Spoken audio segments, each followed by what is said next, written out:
Question number 4, other rooms in the house, जिसके अंदर दो पार्ट हैं। फर्स्ट पार्ट आपके पास है Ryan's room door leads from the dining room which has the length 18 feet and width 15 feet.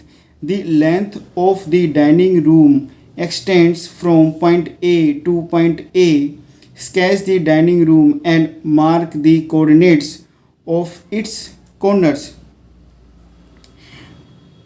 आपके घर के अंदर अदर रूम भी है, जो कि जो रियांस का रूम है वह लीड्स करते हैं फ्रॉम डाइनिंग रूम से।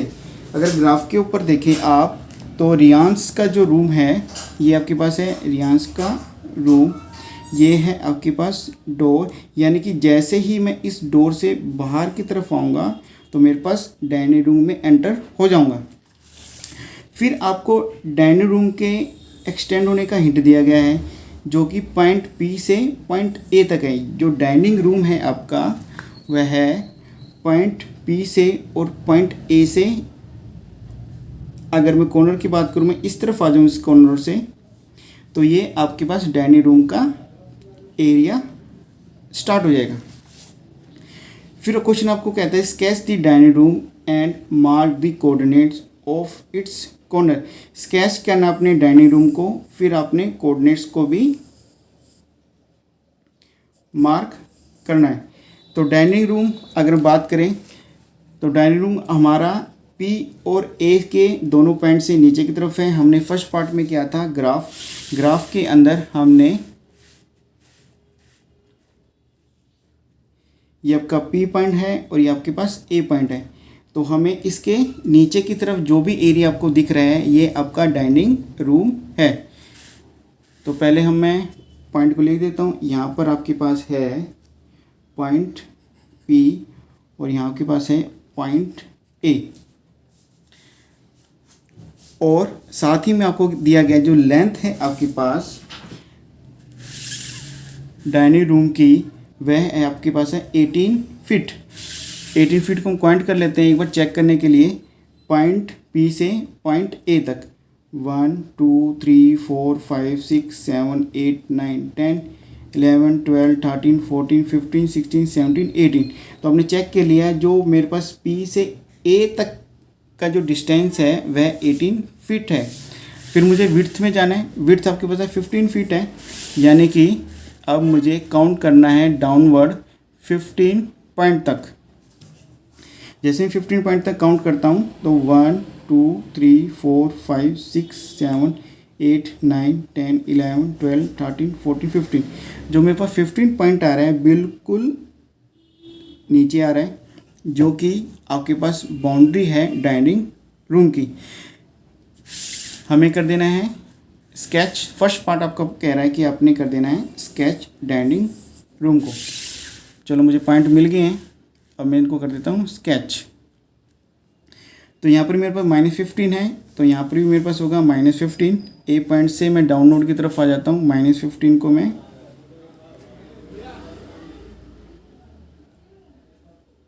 पॉइंट आउट कर देता हूँ। यहाँ पर मेरे पास -15 होगा, और ए पॉइंट से मैंने कर दिया। मैं पी पॉइंट से डाउनवर्ड की तरफ आ जाता हूँ। जो पी पॉइंट मेरा -6 पे है, तो -15 तक मुझे आना है, तो ये मेरे पास आ जाएगा यहाँ पर। अब मुझे सभी को ज्वाइन कर देना है।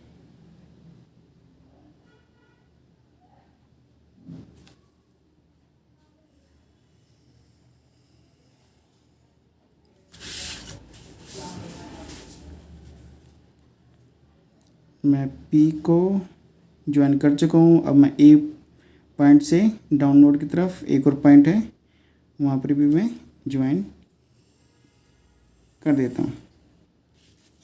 ठीक है, अब मैं जो डाउनवर्ड की तरफ 2 पॉइंट हैं इनको भी मैं ज्वाइन कर देता हूँ। स्केल मेरे पास थोड़ा छोटा हो गया है, आसानी के लिए मैं इसको 2 बार में ज्वाइन कर देता हूँ।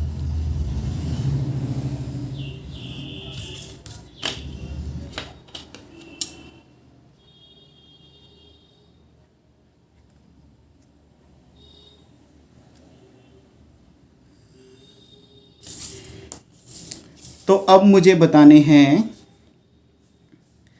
Mark the coordinate of its corner. सबसे पहले मैं स्केच कर देता हूँ, ये आपके पास हो गया स्केच।